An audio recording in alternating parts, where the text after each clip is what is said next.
Hello जेमिनीज। सो जान लेते हैं आप लोगों के लिए लव लाइफ के लिए क्या अपडेट है in next coming up 30 days. जब भी आप इस रीडिंग को देख रहे हैं उसके बाद के 30 डेज़ अपकमिंग के लिए ये एनर्जी एप्लीकेबल्स रहेंगी। आप कैसा फील कर रहे हो, आपके पार्टनर कैसा फील कर रहे हैं, current situation and future upcoming में क्या एनर्जीज़ दिख रही है या आने वाले समय में क्या होने वाला है, इन सभी चीज़ों के बारे में हम जानेंगे। सो लेट्स गेट स्टार्टेड। अगर रीडिंग से आप कनेक्ट होते हैं तो कमेंट बॉक्स में बताना। सिचुएशन से अगर कोई आपको स्पेशल मैसेजेस मिले हैं, गाइडेंस मिली है तो मुझे बहुत अच्छा लगेगा। Okay, so let's get started.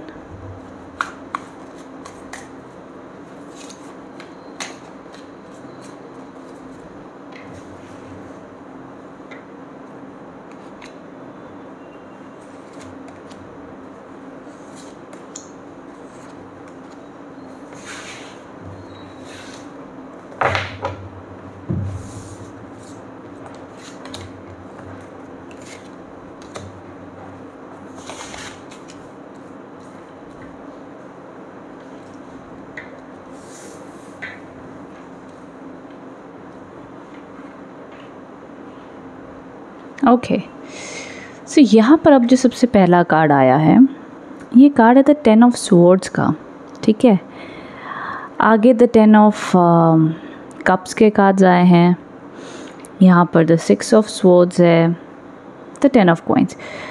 सो देखो, करंटली जेमिनीज आप लोग की लाइफ में मे बी आप लोग के रिलेशनशिप में कुछ एंडिंग चल रही है, कुछ बहुत ही बड़ा प्रॉब्लम हुआ है या आपसी झगड़े ऐसे हुए हैं कि भैया कुछ दिनों से बातचीत नहीं हो रही है, मन में चिंता है, या आपको पता है कि मे बी ये फ्यूचर अब थोड़ा डाइसी हो रहा है, कोई ना कोई वजह कारण होगा, बट ना लॉन्ग टर्म फ्यूचर में उम्मीद फिर भी दिख रही है कि ये वर्कआउट हो सकता है। अब देखो, बहुत ही ऑनेस्टली मैं कहूँगी जेमिनीज, अगर आपका रिलेशनशिप ऑलरेडी एंड हो चुका है और उसका टाइम पीरियड 6 मंथ्स के अबाउट जा चुका है तो ये रिकन्सिलिएशन आप लोगों के लिए एप्लीकेबल नहीं है। ये जो रिकन्सिलिएशन की मैं बात कर रही हूँ ये उनके लिए एप्लीकेबल होगी जिनका कम्युनिकेशन में प्रॉब्लम चल रहा है, दूरी बनी हुई है, 1-2 महीने से पंगे चल रहे हैं, उन लोगों के लिए कहानी में आगे इम्प्रूवमेंट की पॉसिबिलिटीज़ हैं। ये आगे आप जैसे बढ़ोगे आने वाले समय में, अभी मान लो कोई भी मिसअंडरस्टैंडिंग इश्यूज़ वगैरह चल रहे हैं, चिंता मत करो, क्योंकि ना कहीं देखा जा रहा है, देखो आपका मे भी कह सकते हो कि हाँ नहीं मुझे भी बात नहीं करनी है जेमिनीज, आप ऐसा सोच रहे होगे, लेकिन फिर भी आप कहीं ना कहीं मन ही मन में उनका वेट कर रहे हो कि शायद वो अप्रोच करे, आपसे बात करें या आप दोनों की बातचीत हो जाए। ठीक है, समवेयर ये पॉसिबिलिटीज़ हैं एंड थ्रू दिस चांसेस भी हैं ऑफ रिकन्सिलिएशन। जो रिकन्सिलिएशन है ये कमिंग डाउन, अगर आप अभी की करंट एनर्जीज आप लोग की ऐसी चल रही कि भैया थोड़े झगड़े चल रहे, थोड़ी दूरी बनी हुई है, सो गिव्स इट सम टाइम। ये ना जो भी मैटर ड्रामा चल रहा है ये थोड़ा सा दूर जाने दीजिए, शांत होने दीजिए, उसके बाद में रिलेशनशिप में इम्प्रूवमेंट आती हुई दिखती है। 6 ऑफ स्वॉर्ड्स एक ऐसा कार्ड माना जाता है कि बड़ा कन्फ्यूजन, बड़ा सारा इशू चल रहा था, बट थ्रू टाइम वो धीरे धीरे सॉर्ट आउट होके फिर से आप दोनों के बीच में केमिस्ट्री बनती हुई दिख रही है। ये कार्ड है द 10 ऑफ पेंटिकल्स के कार्ड है, this is the card of chemistry. ठीक है, तो ये ज़रूर अब देखा जा रहा है। अब देखो, अगर मैं बात कर लूँ, अगर आप कहीं ना कहीं कोई नए रिश्ते में ही जस्ट अभी गए हैं, अट्रैक्शन भी हो रही है, अब उस चीज़ में कहीं ना कहीं अगर मिसअंडरस्टैंडिंग हो रही है तो चिंता मत करो, आने वाले समय में मुझे, क्योंकि ये जो 2 कार्ड्स है ना ये बहुत पॉजिटिव कार्ड है, ये तो मतलब एकदम एंडिंग वाला कार्ड है, बट ये शुरुआत में है और उसके बाद में रिकवरी कार्ड्स आ गए हैं। ये जो कार्ड है ये कार्ड है कि धीरे धीरे समय लगेगा, स्लो बातचीत शुरू होगी एंड बट धीरे धीरे सॉर्ट आउट हो जाएगा। ठीक है जेमिनीज, सो मैं ये कह सकती हूँ कि थोड़ा सा मे बी अब बहुत ही बड़ा कुछ ड्रामा के एंड हुआ हो जो भी, but still there is hope. अब ना आगे पहले मैं लव मैसेजेस और उनके और क्या एनर्जीज दिख रही हो देख लूँ, फिर आपको और अच्छे से मैं कंक्लूड करके बता सकती हूँ।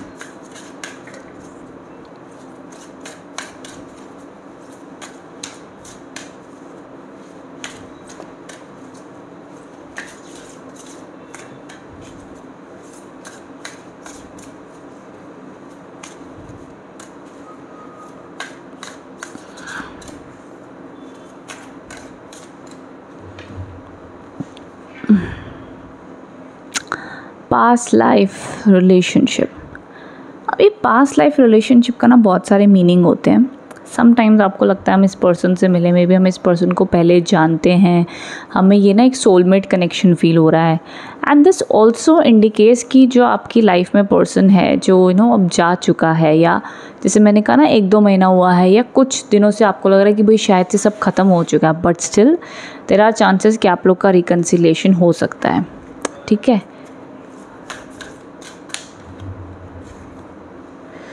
ओके अच्छा, एक चीज़ का यहाँ पे आपने ध्यान देना, ये कार्ड ऑफ डिसेप्शन आया।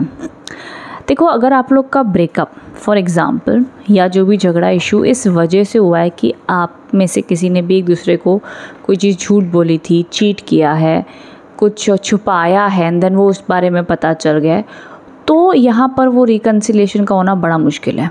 तो जो मैं कह रही थी ना कि 6 महीने से ऊपर हो गया या किसी ने किसी को चीट किया है, इस टाइप का अगर मुद्दा चल रहा है या हुआ है, फिर वो रिकन्सिलिएशन बड़ा मुश्किल है। और मैं कहूँगी रिकन्सिलिएशन करोगे भी तो बड़ा सोच समझ के करना, वो एक यहाँ पे बड़ा पंगा दिखता है।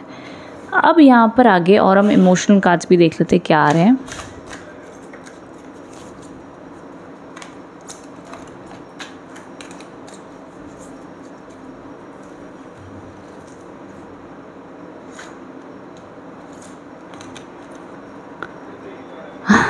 ओके, सो जेमिनी राशि वाला इस वक्त में कहीं ना कहीं अपने आप को बहुत ज़्यादा ग्राउंडेड महसूस करवाना चाहते भी और कोशिश भी कर रहे हैं कि यार जो भी मेरी लव लाइफ में हो रहा है दैट्स फाइन, मुझे शांत रहना है, मुझे अपने आप को काम डाउन रखना है, अपनी एनर्जीज़ को स्टेबल और बैलेंस रखना है। और कहीं ना कहीं वहीं आपके पार्टनर थोड़े से रेस्टलेस और अनकम्फर्टेबल हो रहे हैं। अच्छा, एक और चीज़ की बड़ी हाईएस्ट पॉसिबिलिटी कि शायद से ना आपके पार्टनर भी आपकी तरफ अप्रोच कर रहे हैं ना, आपको पता है वो आपकी तरफ अप्रोच करे, बट आप बात नहीं करना चाहते हो। सो अब ये बहुत सारी लव रिलेशनशिप की सिचुएशन ऐसी होती है